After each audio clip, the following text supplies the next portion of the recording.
Alright guys, welcome back. We have finally got something new that is video worthy.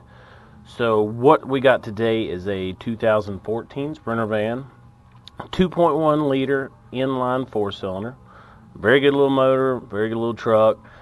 I hope everyone has watched the very first video that I made on this with charge pressure of turbocharger 1 is too low, or boost pressure of turbocharger 1 is too low. If you haven't watched that video, you really need to watch it, just for the sure reason that I don't want to direct anybody in the wrong way and you go and replace a bunch of parts and this and that and the other without doing the simple things. So if everyone has watched that video, you'll know that these things are vacuum controlled. The actuator, wastegate on the turbo are vacuum controlled. So if you get these codes, you need to follow the diagnostic procedures. Check the water pump, check for vacuum leaks, make sure your vacuum pump is pulling the right pressure, so on and so forth. So this truck here, of course, it's flagging these codes right here, as you can see. Boost pressure turbocharger 1 is low. Apologize for it being blurry.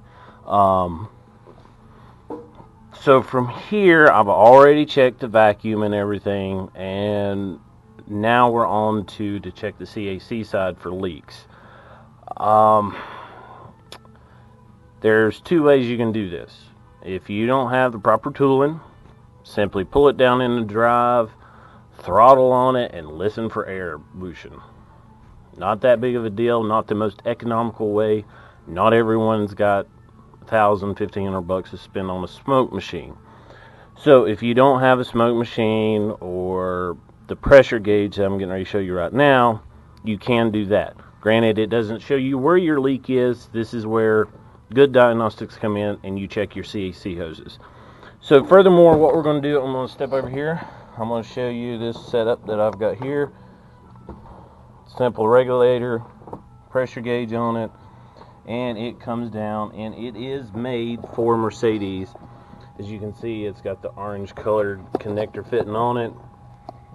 Join up. So when you do this pressure test, you hook onto the front of the turbo, take the oil cap off, and now I hope everyone watches and listens to this. This system can't stand a ton of pressure, so you don't want to crank this thing wide open. But what we're going to do is we're going to ease the air into it.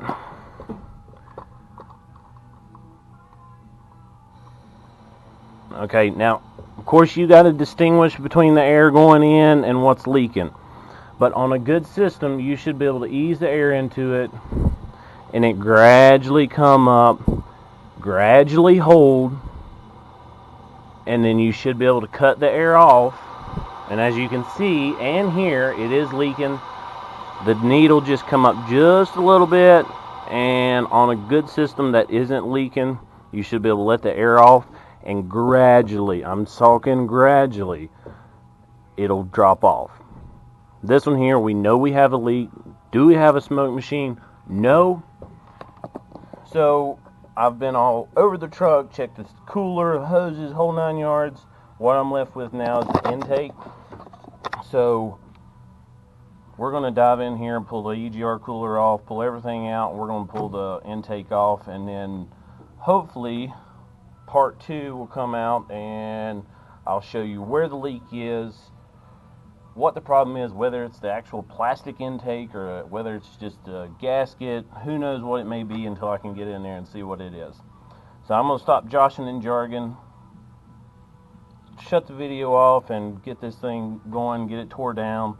Check back a little later, see how I made out, tearing it down, seeing what you come up with. But I hope everyone watches this and takes the proper diagnostic procedures before you go and just start replacing parts. Sensors, I see it too many times. Oh, let's throw a boost pressure sensor on it. Yeah, that ain't going to fix it. I hate to say it, but it ain't going to fix it.